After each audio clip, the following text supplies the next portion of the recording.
Hélène Romano, bonjour. Bonjour. C'est un plaisir de vous rencontrer à l'occasion de la sortie du livre « Je suis victime ». Pourriez-vous nous parler de la genèse de ce projet ? Ce projet il s'est initié à partir de mon expérience de terrain en tant que référente de cellules d'urgence médico-psy depuis 10 ans, à peu près 500 dispositifs gérés. Puis j'ai vu l'évolution dans le temps et j'ai constaté, ainsi que d'autres collègues, qu'il y avait une certaine dérive en fait, au niveau de la prise en charge des personnes qui consiste en fait actuellement à ce que toute personne pour exister doive être victime. Comme si le fait d'être victime était devenu une identité.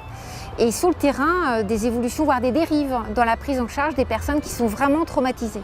Donc l'idée c'était de témoigner de ce qui se passe de l'intérieur, in vivo, et puis de réfléchir à des perspectives pour des prises en charge plus adaptées. Vous parlez de dérive, mais le sous-titre de l'ouvrage est l'incroyable exploitation du trauma. Pouvez-vous nous expliquer ce passage au terme d'exploitation ? L'exploitation du trauma, c'est vraiment constatable depuis ces 5-6 dernières années, avec à la fois du côté des politiques, du côté des médias, du côté des responsables institutionnels, des laboratoires pharmaceutiques, une véritable volonté de victimiser tout le monde. Donc on n'a plus du tout de sujet, on n'a plus de personnes exposées à des événements traumatiques, on a des victimes, c'est-à-dire des personnes qui doivent être reconnues avec un préjudice, qui vont être psychiatrisées avec des traitements, des prises en charge, alors qu'elles ont des fois des réactions tout à fait adaptées. Et une sorte comme ça de commercialisation du tragique, de commercialisation des vécus traumatiques, voire même d'une spectacularisation, puisque quand on a une catastrophe maintenant, les caméras se précipitent, les politiques se précipitent, et on a certaines fois 300 caméramans, 300 journalistes pour 10 victimes.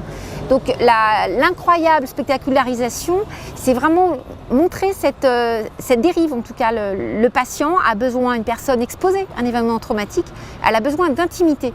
Elle a besoin d'être respectée en tant que sujet, ça c'est extrêmement important. Et au lieu de ça, actuellement, on l'expose.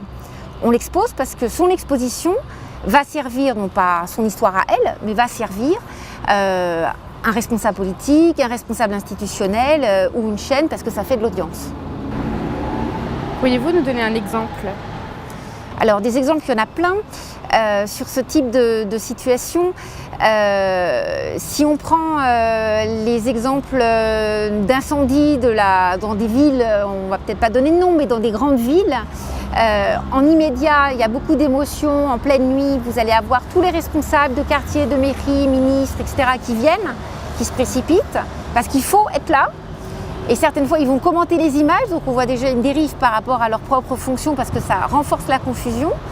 Et puis, une fois que les caméras sont parties et que nous, on a besoin de moyens de prise en charge pour des gens qui sont endeuillés avec des traumas accumulés. Vous avez des gens qui ont été blessés, qui ont perdu leurs proches. Je pense à une maman qui avait perdu son mari, ses 2 enfants, qui avait été asphyxiée dans l'incendie. Il y a eu besoin d'une prise en charge dans le temps, il fallait changer d'appartement, etc. Donc à la fois des besoins sociaux, des besoins de prise en charge au niveau du soin, au niveau psychologique. Et là, il n'y a plus personne. Et ça, c'est du grand classique en France. Toutes les victimes des grandes catastrophes le disent, que ce soit Xynthia lors de la catastrophe avec toutes ces inondations et toutes les maisons qui ont été détruites. Les gens ont tous dit, voilà, passé la semaine, il n'y a plus personne. Et le problème, il est aussi là. Beaucoup de monde en immédiat. Les gens sont fascinés, viennent. Et puis après, il n'y a plus personne. Et une personne traumatisée, elle va avoir besoin dans le temps qu'on prenne soin d'elle. Il n'y a pas qu'à T0. Et ça, c'est important de le comprendre. La temporalité des victimes, ce n'est pas la temporalité des politiques. Une personne exposée à un événement traumatique, quelque part, c'est toute sa vie qu'elle aura peut-être besoin, d'être aidée, d'être soutenue. Et là, on se rend compte que, passer la semaine, le mois, on leur demande de vite passer à autre chose. Elles deviennent pénibles. Quand elles portent plainte, ça agace tout le monde. On leur signifie qu'il faudrait quand même passer à autre chose. Et puis quand 5-10 ans plus tard, elles s'effondrent ou elles décompensent avec des troubles majeurs qui hypothèquent leur quotidien, qui les empêchent de vivre, parce qu'elles revivent l'événement, parce qu'elles se souviennent de ce qui s'est passé, et que là, elles ont besoin d'une prise en charge, on leur dit « Attendez, ça fait 10 ans, il faudrait passer à autre chose ». Donc c'est très paradoxal. On a une société qui donne l'impression de mieux reconnaître les gens exposés à un événement traumatique, qui donne l'impression d'être attentif aux victimes. On n'a jamais autant eu de dépliants, de prospectus, de pubs. Mais sur le terrain, concrètement, les personnes exposées à des événements traumatiques, on ne veut pas en entendre parler. Parce que ce qu'on veut, c'est l'objet commercial uniquement. Et il y a une durée d'obsolescence de la victime, je suis dure d'utiliser ce terme-là, mais c'est vraiment ça. Il faut qu'elle se plaigne, mais pas trop, juste ce qu'il faut, pas trop longtemps, pas trop fort, jusqu'à la prochaine victime. Et puis quand elle reste avec sa détresse, sa souffrance, elle reste seule. Donc l'idée du livre, c'était de faire ce constat de l'intérieur, hein. C'est un constat d'expérience de terrain, c'est pas que du qu'en dira-t-on, c'est sur le terrain, comment ça se passe, de suivi de personnes victimes et puis de ce qu'on sait de la recherche actuellement.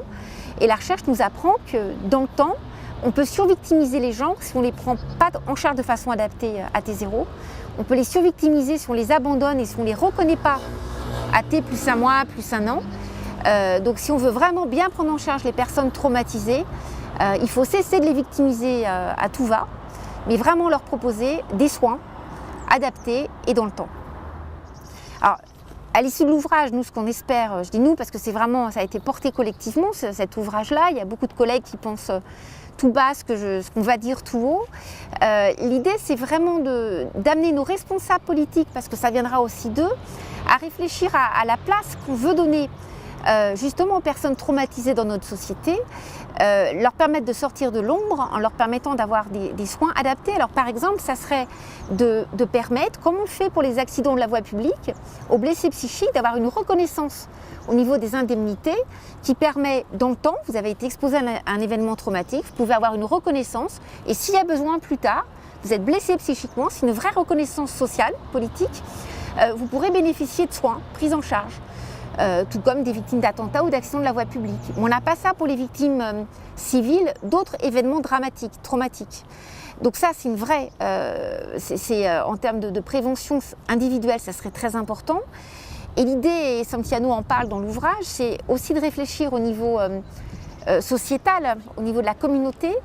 On a vu qu'il y a des effets comme ça en France, comme la marche du 11 janvier, puis tout l'esprit autour suite aux attentats. Puis on a vu que c'est vite retombé. C'est pas très bien porté en France, ce qu'on appelle la résilience communautaire. Mais on se rend compte que dans les pays en guerre, dans les pays où il y a des catastrophes naturelles, je pense à Haïti ou d'autres pays comme ça qui sont très souvent exposés à des événements violents, on peut permettre aux personnes de travailler sur leurs ressources personnelles, communautaires, pour apprendre à résister, à développer leur capacité de résilience en cas de catastrophe. En fait, c'est permettre aux gens de ne pas être passifs, assistés, condamnés à leur passif de victime, mais à se dire vous êtes des sujets debout au-delà des horreurs vécues. Vous n'êtes pas seul, il y a un tas de choses qui peuvent être mises en place, mais la solution, elle vient aussi de vous, de responsabiliser, j'allais dire, restaurer les gens dans leurs compétences et non pas les infantiliser en leur mettant en place des dispositifs. C'est vraiment une éthique de la prise en charge soignante auprès des victimes. Donc c'est à la fois une réflexion puis des perspectives sur un tas de niveaux, très humblement pour les professionnels qui prennent en charge des victimes pour réfléchir un peu aux prises en charge et pas victimiser, psychiatriser à tout va. Et puis pour nos responsables politiques, pour que dans la culture française, ça c'est très franco-français, on n'a pas ça dans les autres pays, que la culture française permette de proposer d'autres perspectives aux personnes exposées à des événements traumatiques. Donc c'est ambitieux, mais avec beaucoup d'humilité, puis l'expérience du terrain. Merci. Thank you.